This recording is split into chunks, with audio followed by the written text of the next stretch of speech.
Hello বন্ধুরা, শুভ সকাল। আজকে শনিবার, এখন সকাল 7:25। আমরা সকালে সবাই ঘুম থেকে উঠে যে যার কাজ সারছি এবং বাবা আমাদের মুরগিগুলোকে খেতে দিচ্ছে যথারীতি। এটা প্রতিদিন বাবাই করে, যেটা আর কি নিয়ম হয়ে গিয়েছে আমাদের বাড়িতে, এটা বাবাই করবে। তো মা রান্না করা শুরু করেছে।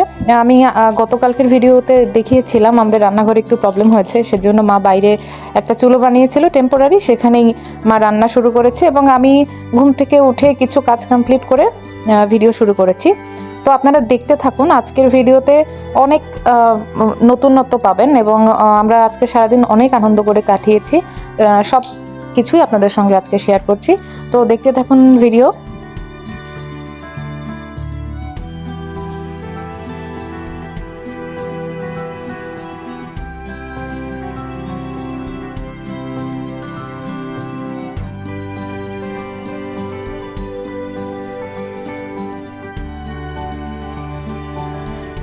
ভিডিওতে যাকে দেখছেন ইনিও আমার একজন দিদা হয়।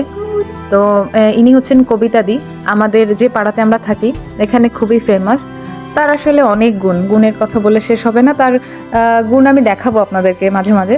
তো সে আমাদের প্রতিবেশী, প্রায়ই আসে আমাদের বাড়িতে। তো আজকে দিদি যখন আসলো, দিদি বলতে আসলে আমরা যাদেরকে দিদা বা দিদুন বলি বা ঠাম্মা বলি, তাদেরকে এখানে গ্রামের দিকে দিদি হিসেবেও সম্বোধন করা হয়। তো সেভাবেই কবিতা দিই বলি আমরা সবাই। তো যারা আর কি তার নাতি নাতনি হই। তো কবিতা দিকে বললাম, তুমি ফুলগুলো তোলো, আমি তোমাকে একটু ভিডিও করি। দিদি খুবই এক্সাইটেড ছিল এবং খুব খুশি মনেই আমাকে বলছিল যে আচ্ছা আমাকে সবাই দেখবে। আমি বললাম হ্যাঁ সবাই দেখবে। বলে বিদেশেও দেখবে? আমি বললাম হ্যাঁ, সারা বিশ্বের মানুষ তোমাকে দেখবে। তো সে খুব খুশি মনেই আমাকে হেল্প করছিল।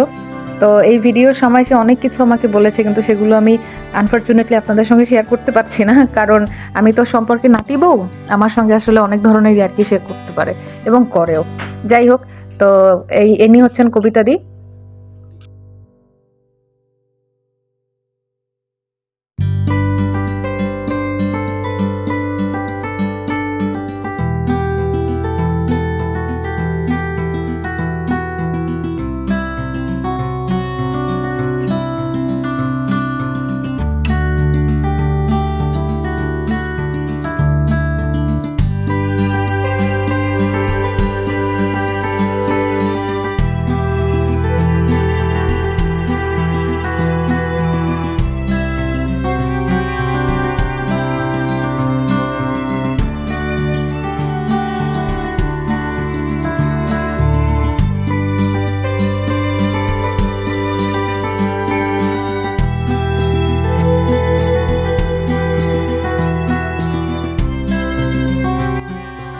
আমি আর মা এখন যাচ্ছি সবজি খেতে।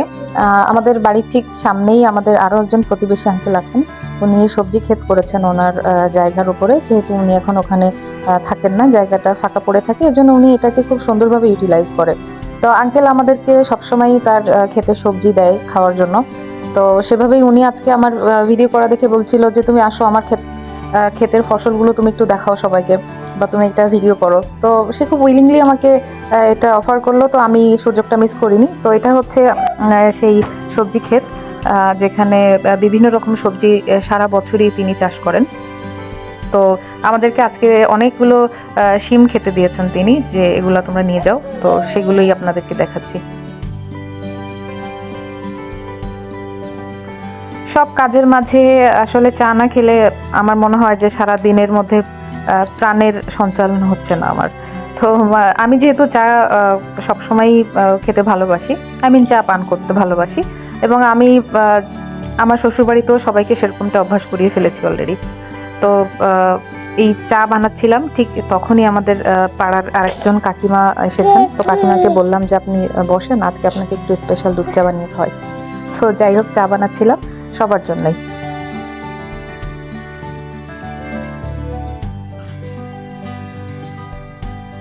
আমাদের বাড়িটা এখনো আন্ডার কনস্ট্রাকশন, এখনো পুরো কাজ কমপ্লিট হয়নি। আমরা জাস্ট বসবাসের উপযোগী করে জাস্ট বেডরুমগুলো কমপ্লিট করেছি এবং বাথরুমগুলো।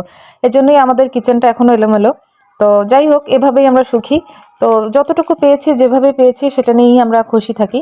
এবং যে কবিতা দিকে আমি দেখালাম, ওনার জীবন কাহিনী আমি আপনাদেরকে একদিন বলবো।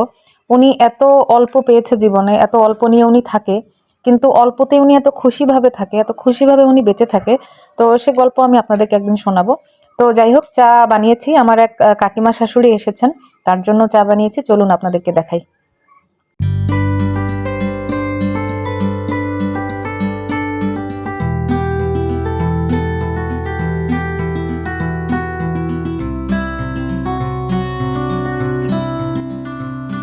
ওই যে আমার শাশুড়ি মা এবং আমার দিদুনের মাঝখানে যিনি বসে আছেন, উনি আমার কাকিমার শাশুড়ি। আমাদের পাড়াতেই উনি থাকেন, 2 মিনিট হাঁটলে ওনার বাড়ি। তো মানুষগুলো আসলে এত সরল, আমি ভিডিও করছি, এটা তারা এমনভাবে এনজয় করছে, এটা আসলে বলার বাইরে। খুবই খুশি হয়েছে তারা যে তাদেরকে আমি ভিডিও করছি, এগুলো আবার আপলোড করব, সবাইকে দেখাবো। এবং চা খাওয়ার পর আমি দেখলাম আমার মেয়েটা ঘুম থেকে উঠে গিয়েছে, মেয়েটাকে নিয়ে একটু রোদ্দুরে আসলাম। সে ঘুম থেকে উঠে একটু হাঁটাহাঁটি করতে পছন্দ করে এবং আমিও একটা অভ্যাস করাই, একটু জল খাইয়ে তারপর একটু রোদ্দুরে নিয়ে আসি। সকালে রোদটা যেহেতু বাচ্চাদের জন্য খুবই ভালো এবং সবার জন্যই ভালো। তো আমার দিদুনের সঙ্গে তার অসম্ভব ভালো একটা বন্ডিং। তো দুজন আর কি ফুল নিয়ে খুব ফান করছিল এখানে। তো আমার খুবই ভালো লাগছিল। তো এটাও আর কি ভিডিও করেছি আপনাদের সঙ্গে শেয়ার করার জন্য। দেখুন, দেখতে থাকুন, পরবর্তীতে আরও অনেক চমক আছে। আশা করি আপনাদের সবারই আজকের ভিডিও ভালো লাগবে।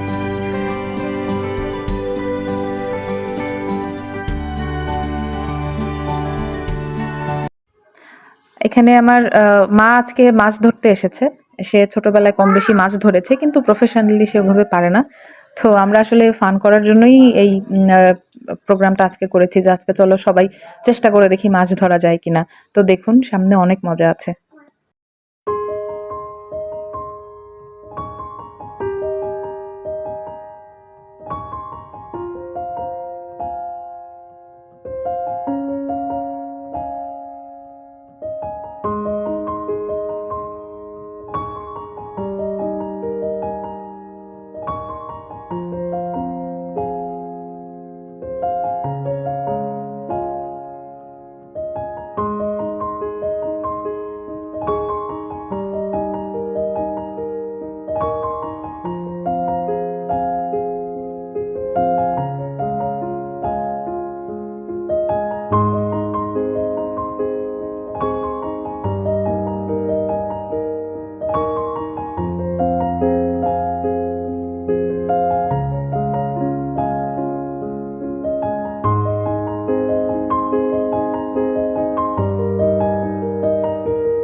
হ্যালো বলো সবাইকে হ্যালো। সৌরভ, হ্যালো। এরকম বাবা, হ্যালো বলো। হ্যালো। আমরা সবাই অপেক্ষায়, দেখি শাশুড়ি কি মাছ ধরে। মাম্মা, হ্যালো বলো তো। হ্যালো, এই যে টাটা দাও তো একটু, টাটা।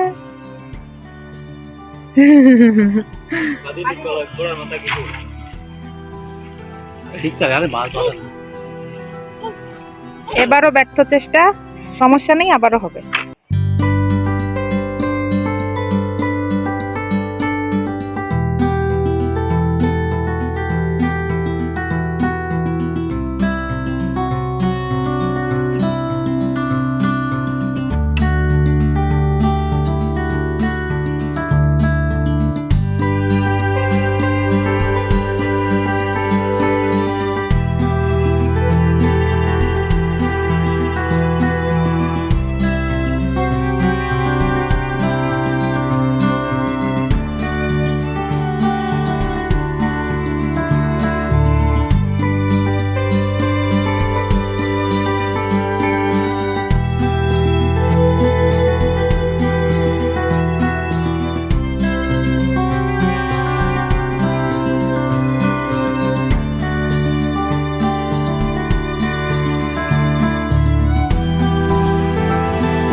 তো অনেক চেষ্টার পরে আমরা দুটো মাছ পেয়েছিলাম, কিন্তু মাছ দুটো যেহেতু ছোট আমরা ওটাকে আসলে মারতে চাইনি, তো সেজন্য আবার পুকুরে ফেলে ওটাকে ছেড়ে দিয়েছিলাম যে আর একটু বড় হোক তারপরে। তো যাই হোক, সব মিলিয়ে আমরা যেটা মজা করেছি, যে আনন্দ করেছি সবাই, সেটাই আমাদের জন্য আজকের উপহার।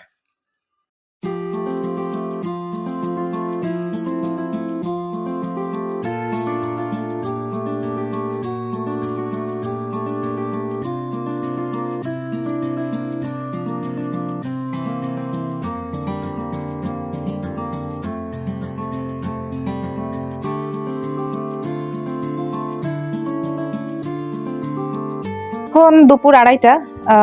এখন দিদুন আর আমার স্পেশাল একটা খাবার বড়ই মাখা হচ্ছে। এটা আমাদের গাছেরই, আজকে বাবা বড়ই গাছের ডাল ছেটে এটাকে ছোট করে দিয়েছে পরবর্তী সিজনে ভালো ফলের জন্য। তো যাই হোক, আমরা এখন এটা খাবো, তারপর স্নান, তারপরে দুপুরের খাওয়া দাওয়া। তো দেখতে থাকুন।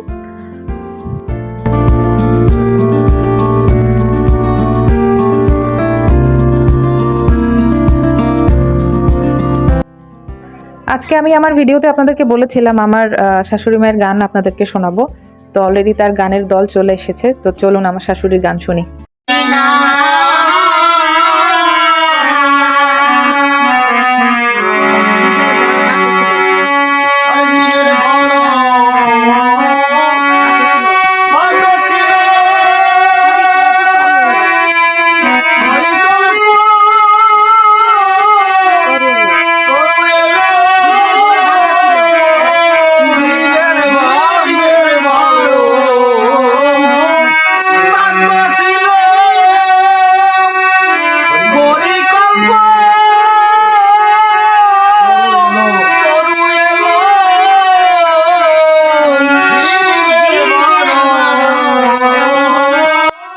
এই গানের অর্থ আসলে ইসলাম ধর্মের পন্থীরা বুঝতে পারবেন না, এটা সনাতন ধর্মের একটা গান, এটাকে হরিসঙ্গীত বলে।